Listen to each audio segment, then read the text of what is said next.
everyone, and welcome to our show, the Paleo Post Podcast. On this episode, Genevieve and I will be reviewing some of the most important, new, and exciting topics relating to paleoanthropology and the field at large. Each week, we'll be going on air to help teach and educate on the science surrounding the human origins as it is being done. So get ready because your weekly Paleo Post is here. Woohoo! I know! We're Okay, back. guys, we are back, which is just, I know we're always excited and we're always thrilled, but guys, as you know, it's been a little bit, and we are Yeah, just there's been so much news, there's so much to talk about, we are so excited, and because there's so much to talk about, we feel like we are just going to pretty much jump right yeah. into our stories. Locomotive train, go. Locomotive train go, Full because speed. we did take a few weeks off, these stories are spanning probably the last month, I'd Yeah, say. I'd say 3 weeks to a month, probably. Yeah, Yeah. right in that range. Yeah. So the first story that we're going to talk about is not necessarily something that's new, but perhaps an observation of something that we've known about in a new way. And Mm-hmm. that is the psychological phenomenon known as pareidolia, which is when people see meaningful forms in random patterns. For example, now a lot of people use clouds as an example. And when people sit on the ground, they look, oh, what do you? Oh, I see a duck. I see whatever in clouds. I like to use the back of cars as an example because as a kid, and even today, I always see faces in the back of cars. Oh, Right? Can you yeah, see like it now? the lights and Uh-huh. the Now that little, I've like, said yeah, it, you'll yeah. never unsee Like it. Now smiley face, sad uh-huh. face. Yep. Exactly. You will never Okay. unsee it now. So that's pareidolia. That's looking at the back of a car and recognizing, features that Yeah, belong to a human face. yeah. Of course, it's not a human face. It's not even made No, to look like a human face. no. But we're identifying. I almost feel like it's, that sort of we're always trying to make meaning out of random things. Like we're trying to find, Absolutely. I think that's definitely we all do it, right? I think is Absolutely. Jesus on toast the other one? That's always the one they used to. That, I mean, I don't know. That's definitely an interesting one. It probably does count, if we're talking Yeah, phenomenon, at least. right? Yeah, yeah. Um, Like sort of again finding filling. It's almost like you're filling in the blanks, right? Like there's certain things which you're like, oh, these could be used, like again, the taillights of cars or the if you're talking about like the trunk or the bumper or anything like that, that of course those suggest eyes and mouths because of faces, right? So then we fill in the blanks with things that we like. So yeah, it's a fascinating thing, and you're right. It's been tossed around with cave art for a long time because of mhm. course they're talking about cave walls, and again, just cave walls are not flat. They've got cracks, they've got holes, they've got fissures. There's all sorts of stuff going on, and so this particular study, I feel like in some ways it almost builds on back in August. We talked about one of my other colleagues, Roberto Ontagnon, and his colleagues who had done a study in La Pasiega in Spain where they'd used stereoscopic photography to create more like three-dimensional ways of looking at the paintings and engravings at that site. And they found that animals they thought were only partial animals were actually complete if you included the cave wall features like ledges or fissures or cracks and things like that. Suddenly the eyes were there, the back was there, the missing legs were there. So I feel like that study sort of confirms what this study is also saying. So this one was done by actually a British colleague of mine, Izzy Wisher, and her colleagues, also in La Pasiega. So La Pasiega, I think I talked about it before, super famous site in Spain. It's in a mountain, well, a mountain by Spanish, standards. Some of the Rockies are a bit higher. The Canadian in me, but it's a nice hill. It's a big It's a hill. They call nice it Monte. hill. It's a nice hill. They call it Monte Castillo, and there's 5 known cave art sites just on that one mountain. So it's amazing. La Pasiega is one of those. It has 4 different sections, and a large number of painted and engraved images throughout these sections. So Izzy Wisher and her colleagues from the UK also recently did a study which was they called Conversations with Caves. And so what they were looking at was the idea that at La Pasiaga and then a neighboring cave called Las Monitas, they went in and again looked for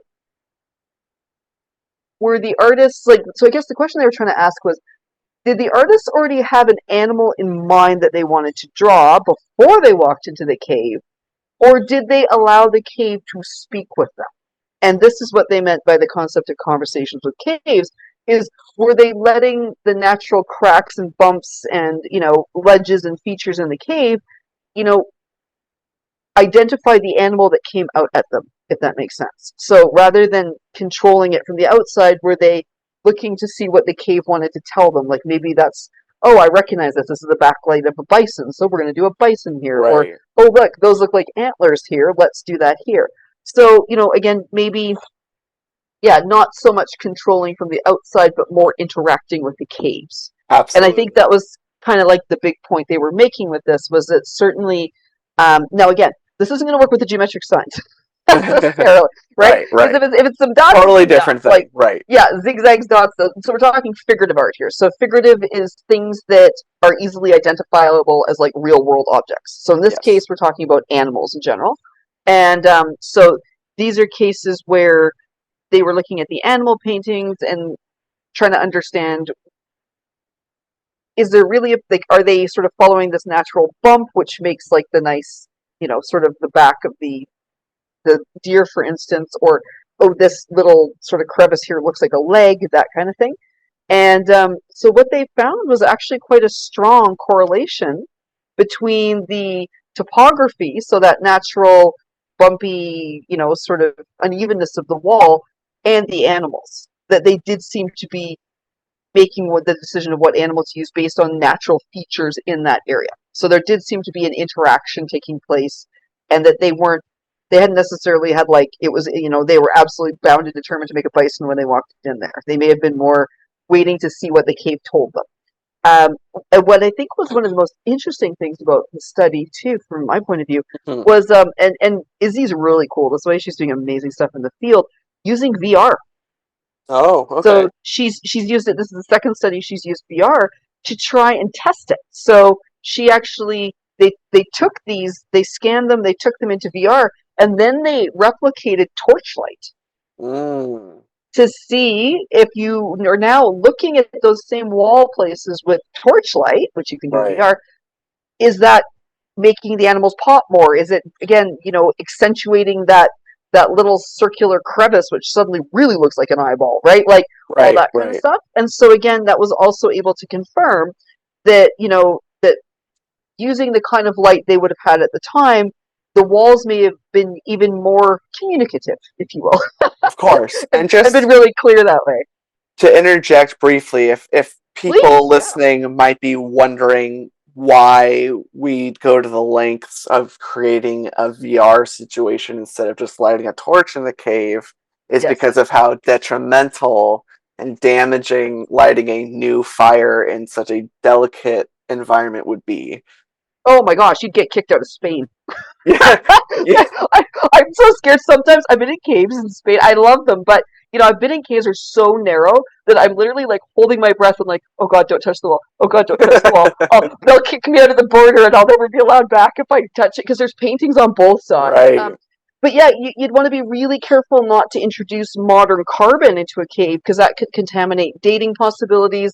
It could upset the microenvironment of the cave, so like bacteria and fungus growth, things like that. So yes, in this day and age, not allowed to take torches into caves. Can you imagine putting that in like your proposal? I think that would come oh back with a boy. what? Yeah, I don't think you would get very far with that.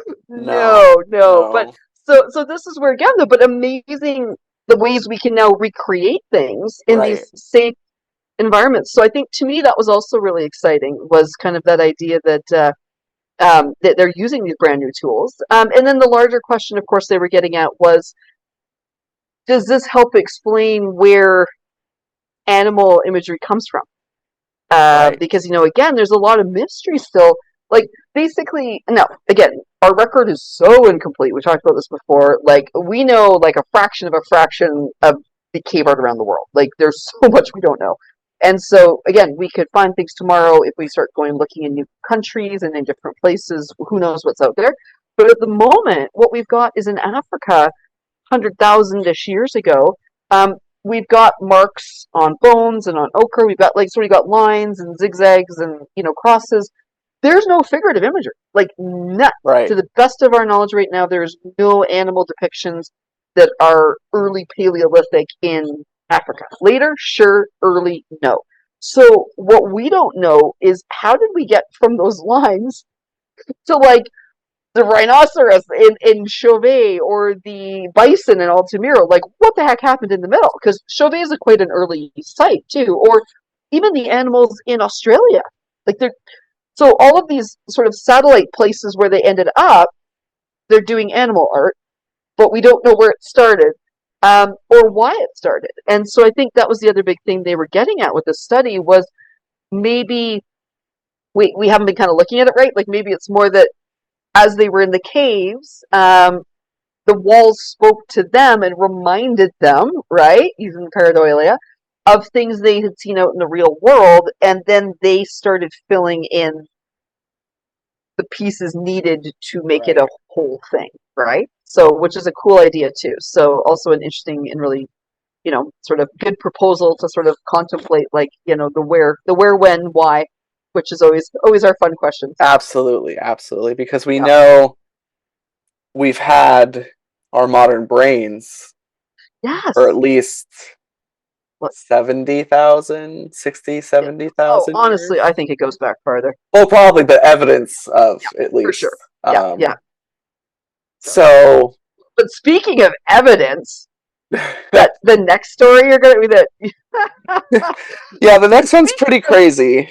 oh my gosh, it's amazing. I've been waiting to talk about this one too. Even though I mean this is more your area than mine in a way because I think you're more like on that the tool side and that side. But so I think we should bid adieu to the beautiful, or I should say, hasta luego to Spain. So, yes, To our lovely colleagues working on the filling in the blanks in the caves in Spain.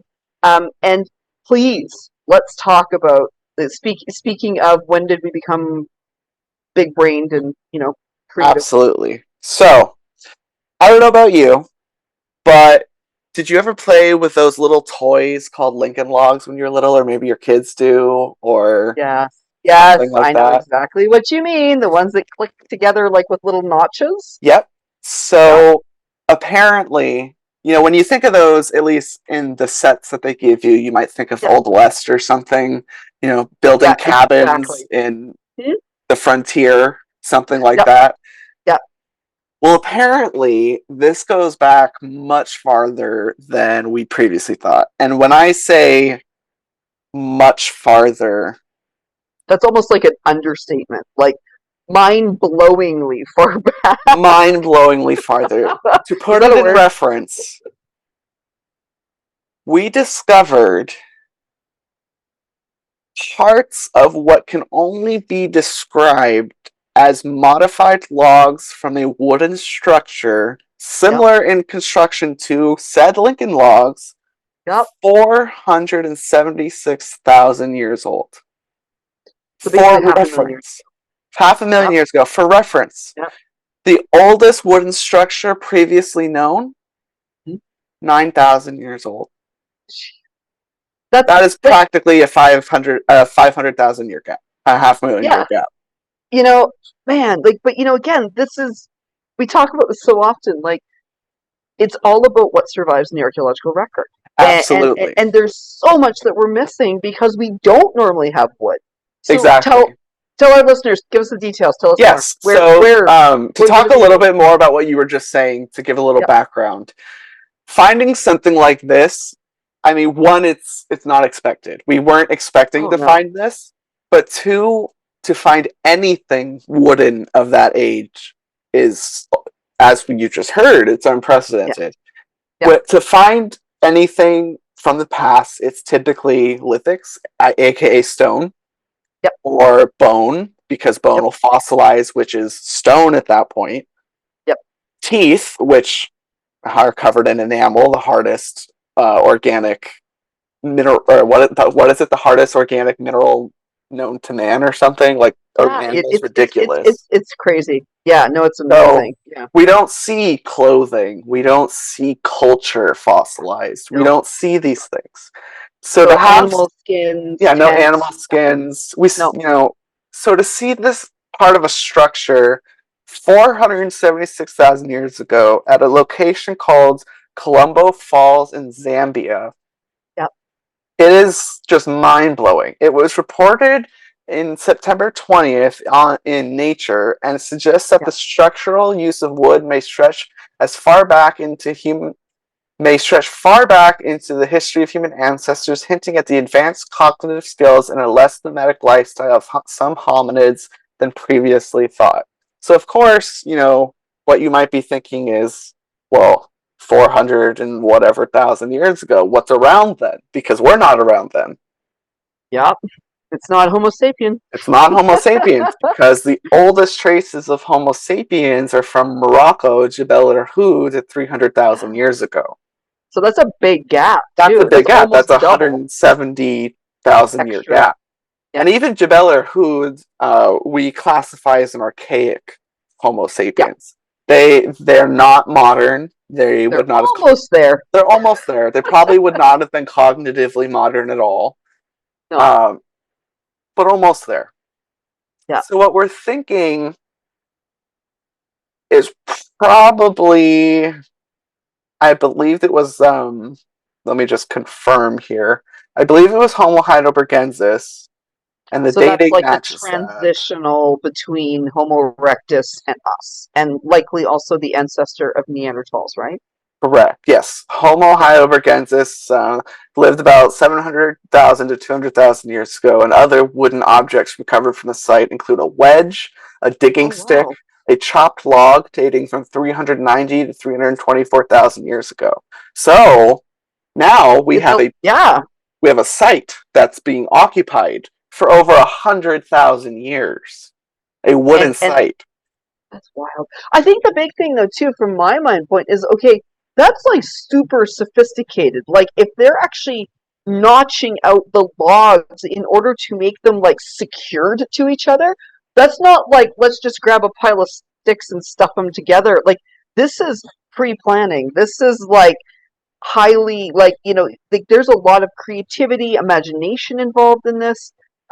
And again, they have to explain it to other Yeah, people, right? So this is like the implications for you're like, well, what the heck else was going on if they're doing that? What else are we missing? Oh my goodness! It's just yeah, that it blows my mind. So absolutely, absolutely. you know So what what I'm they thinking? Though? what? Oh no, go Yeah. ahead. No, So I was what just they gonna say, think was that this was possibly some part of a raised walkway or a place to store wood or somewhere to sit, because this was right near the river, right near the waterfall, which is an interesting location I'll begin with. yeah, Um, I'm but making a lot of also like gestures that you can't see on the camera right now because it's up so high, but I'm very okay, excited because, there's a lot of hand flapping on both yeah, sides. But and then also, the location and that that concept was it a dock or was it like I mean, was it exactly. a platform for a house in order to stay above like flooding levels? Like these are all such sophisticated concepts that it literally again like it's forcing a rethink. And Absolutely. yeah, and what I was going to say too is it's making me think of the Heidelbergensis site Schöningen in Yeah. um in Germany, which again, peat bog. We actually have wooden implements. We have like fire hardened spears, and we Mm-hmm. have like those small sticks that they're not like boomerangs, but kind of like you throw them and they spin Yes, through the yes. air and they hunt ducks with them and stuff.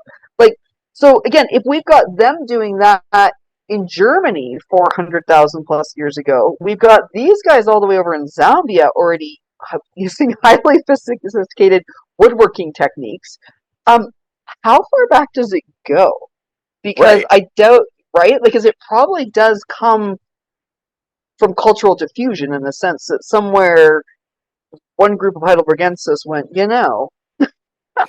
these logs wouldn't slip so much if we started notching them out, right? Or like, and so you sort of think about the idea of like what the entire craftsmanship of that, and that's probably even older.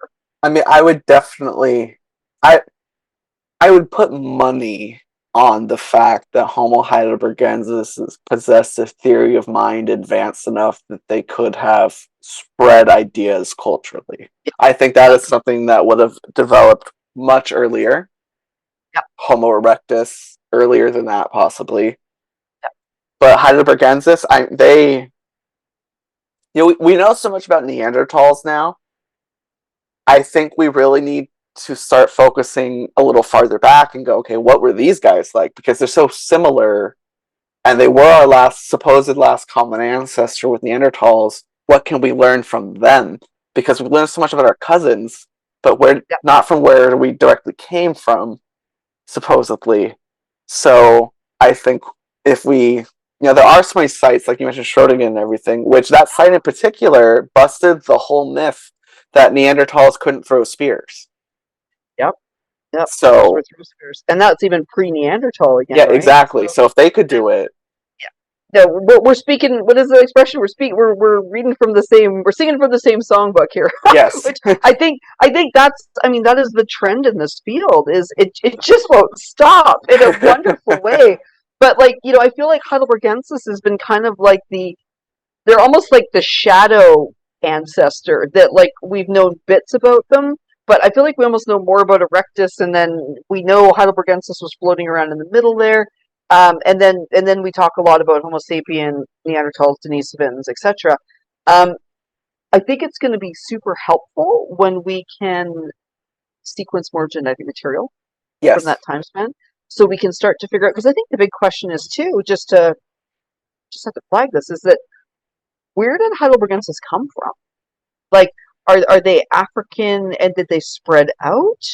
And did the descendants of Heidelbergensis that spread to Europe become Neanderthals, Denisovans, or did Heidelbergensis like which section of Erectus, like what regional group of Erectus are the ones who transitioned to being Heidelbergensis later?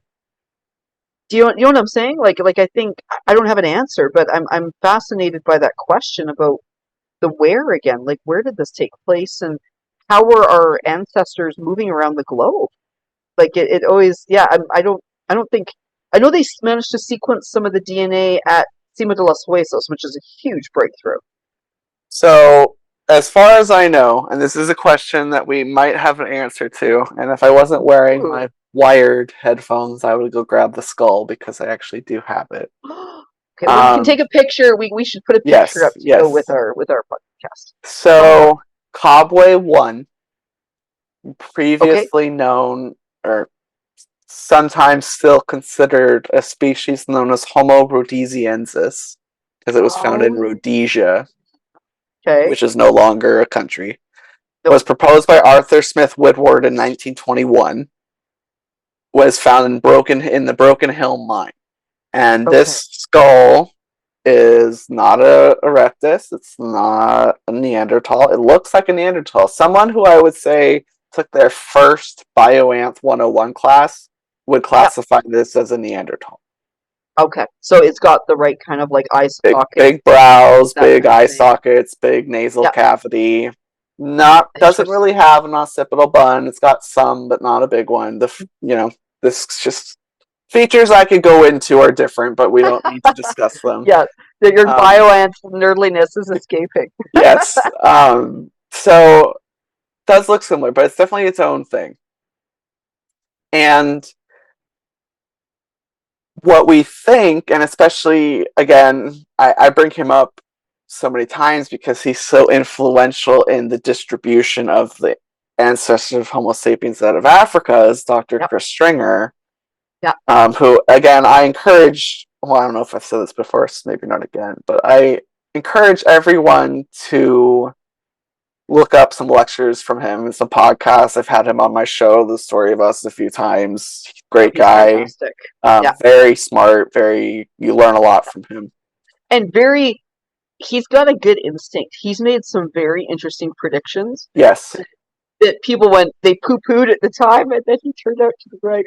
And one thing that I do very much appreciate about him is he Yep, has been flat out wrong about yep, he certain has been things, too. Yep, and he but he comes said out so, and fully admits it and changes his right? opinion and goes forward with the new information. For instance, Yeah, he was dead set that Homo sapiens and Neanderthals did not breed, they did not that's intermix. He was right. dead set on it, Yeah, and then the yeah, genetic evidence came out, and what are you going to do? You can't deny no, the DNA. So no, he no. went, okay, this is the new story. Let's go Yeah. with it, and that's what a Well, science is about. welcome So to science, right? No, I mean, exactly, again, I'm always, you have to be open-minded because, yes, and especially in this field. I mean, look at the 476,000-year-old interlocking logs. yeah, yeah, exactly, Was it a promenade? A promenade, like sort of for people. I'm sort of picturing couples strolling by the falls. I mean, who knows? Maybe it was a romantic getaway. exactly. So But to a fantastic story. right, so to Yeah. finish up on just this Saurian and Rhodesia man, as he's known. Yes. So he is Yes. classified as a Homo heidelbergensis Yeah. by at Okay. least by the Smithsonian, 324 to 274,000 years old. So this Interesting. is Okay. after those logs, but the Yeah. species again, Homo heidelbergensis, goes back as far as 700,000 Yeah. years ago. Yeah. So So long, long history there. so I do believe this is a species that originated in Africa, that Yeah. evolved from Homo erectus, that Yeah. evolved and spread out, just as Homo sapiens did, covered a Yeah. whole area, and Yeah. then mated with certain local populations in Asia. Denisovans may have been created, Yeah. etc., etc., and then they died out, and then we have Neanderthals, Denisovans, and Homo And sapiens left. yes, And well, unfortunately, a then, few others, yeah. Homo Yeah. floresiensis often, Yeah. few Yeah. And others, Luanensis. once, yeah, I was just gonna say, yeah. So no, I mean, I think okay, that's really cool. I didn't. I again, I'm not a biomath person, so you're the skull enthusiast. That's awesome. But no, that's perfect. Yeah, because I think Heidelbergensis, there's something going on there, and I mean, again, this is just my gut instinct, but I suspect that we need to revisit and really think about what they might have been doing when it comes to visual markings as well, like graphic mark. I would assume so. Yeah, yeah, because I think again, kind of like with the spread of woodworking technology, which we've got on very different parts of the planet. Um, again, what else were they capable of if they were doing I, complex things like that? I mean, I'm not going to say much or where I heard it from or who told me or anything like that, but I heard somewhere Okay. that there might be some markings that are fitting that period somewhere. I don't know. Yay! I don't That's know. amazing. Okay, okay. Well, I, But I wouldn't be surprised. We've got a couple examples around the world already. yeah, And so I think, again, this is one of those you don't find what you're not looking for, right? So if you're exactly. like, oh, they can't make it, they're not possibly smart enough. And so I think this is, again, where every time we're like, oh, Yeah, well, yeah. they were doing this incredibly sophisticated thing. So maybe we need to rethink it, which I love. I mean, that's why this field's so fun. So that's such a fantastic story. Like, that's got to be one of the big ones this year, I would say, for sure. Coming into, yeah, I think Yeah, so. yeah. If I had, almost think you'd need like a top 10 at the end of the year. What are the top 10 best stories? That would be a great idea for a episode at the end of the year. I think we Good. should do Okay, it. let's do Yeah, it. We can yeah, we can do it, and we can yeah, like Happy New Year, everybody, and talk yeah. about favorite stories. That'd be perfect. I love it. Okay, deal. Um, well, so since we're hanging around in Africa, I want to fast forward us a little bit here for our last story this week. Um, but still fitting into that concept of all these areas where we're not looking or filling in the blanks, like ideas that we don't know some stuff, right? And so I wanted to flag a study that was done recently. I think it's probably about a month old now, 3 weeks to a month, by my colleague Francesco Derrico and his colleagues from Bordeaux and other universities that were involved in the study. And Francesco is very well known within our field as somebody who studies does a lot of pigment work, a lot of analysis. He's worked in Blombos in South Africa, Okay. worked around Europe, so very well known. And in this case, they were looking at a cave in Ethiopia called Poch de Peak, which is porcupine, and it's around 40,000 years old, so newer. We're back in like solid Homo sapien territory. Right. Um, but Absolutely. yeah, but what they did here was really neat. Is it has the largest amount of known ochre in the world. Like they pulled, like people lived at Porte-Peak for like over 5,000 straight years, and they pulled kilos and kilos of ochre out of Wow. that site. Like it truly, like actual kilos of it. And so ochre, just for the listeners, I don't want to over assume, is of Yes. course, iron oxide, hematite. It's in its most natural sort of state that we look at it. It's often a red mineral, and all over the world it is used for paint pigment to make cave art. So it's literally ochre and humans go back a very long way. And again, pre-human. Absolutely. Yeah, pre-human, Neanderthals, like ochre's found in so many contexts around the world. And to me, I think the thing that's important about it as well is that concept of color symbolism, right? So when we're Yes. thinking about symbolic mental capacity, um, selecting ochre, especially based on colors, is a very good sign of a modern mind. Yes. As we're sort of discussing it. So color symbolism is really important. What we don't normally have is like a site with so much occupation and so many chunks of ochre in it that they were able to actually figure out the trends over time in that area.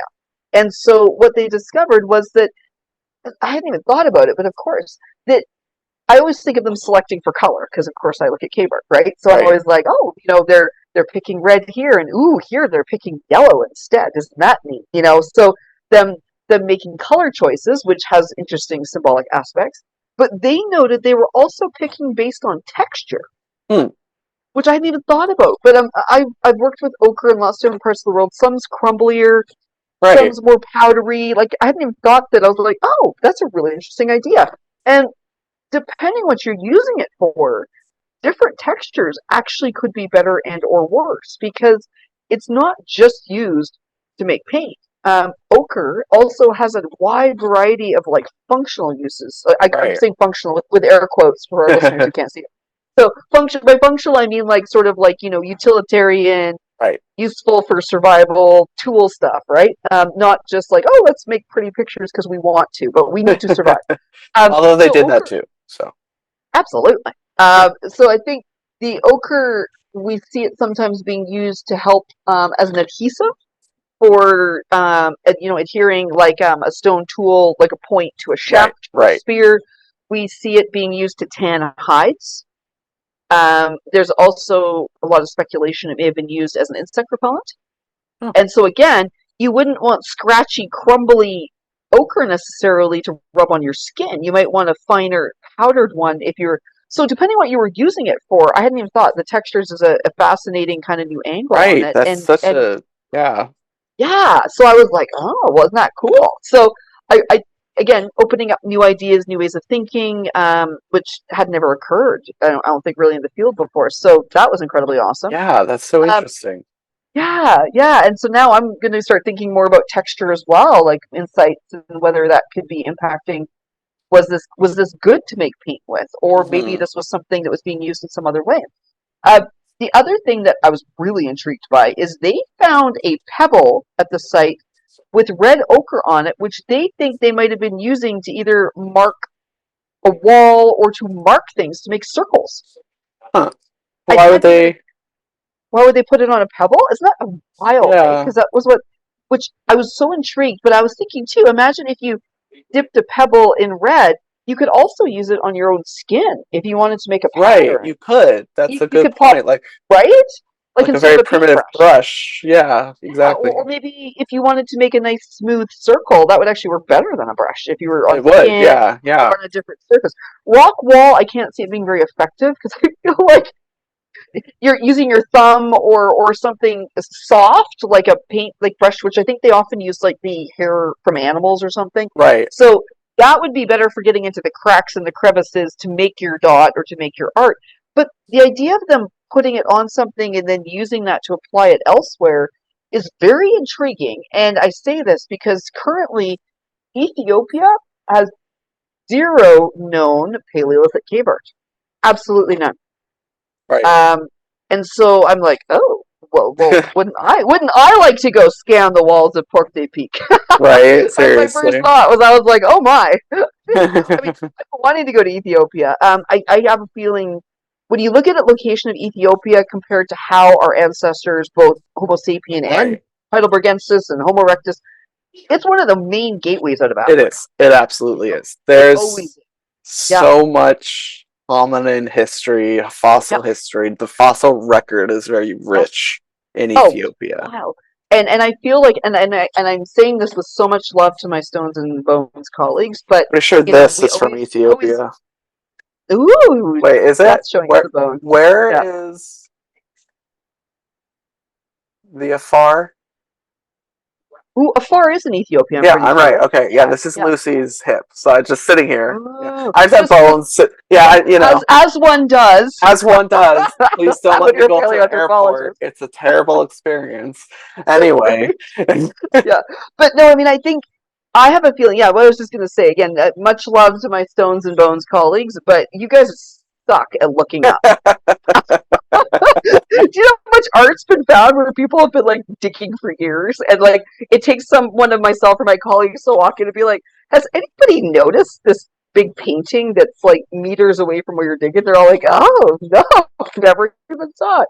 Um, so yeah, this is where I would love to go to Ethiopia someday soon, yeah, and take some of my gear with me and go have a good look around because yeah, I'm very curious. I think there's huge potential there. So, and that's absolutely. probably an amazing spot to stop, or else I will just start rambling on about out of Africa, and we'll be here for hours. I mean, yeah, if we start talking about out of Africa, we're gonna The be. greening of the Sahara, Oh, oh my I gosh, know. yes. Ugh. Uh, Future episode. We'll find a right? reason. It could be a whole other episode. Yeah. Oh my So, gosh, guys, I think that is it for this episode. We so much fun. had so much fun. It was a Yep. blast, and as always, we hope you really learned something new. We hope you expanded on previous knowledge that you may have already Yeah. had. And if you have questions, we're available. We love to talk. We Always. love to chat. That's I if you can't tell that we love to chat, It might be our favorite topic. it might be. Now, if you gave me food while we were talking, I mean, we would just never Oh, stop. Like it would yeah, just be no, the perfect combination. But it I would be can't have done. everything. Yeah, and coffee. I need coffee. Yes, coffee's But also required. I think this Great. is where it shall end for this episode. It's perfect. We've blown our own minds as usual. As It's usual. yeah, a fantastic field. So yeah, and I mean, who knows what we're gonna find next, right? Exactly. All right, guys. We will see you on the next episode of the Paleo Post podcast. Until Woohoo! next time. Goodbye.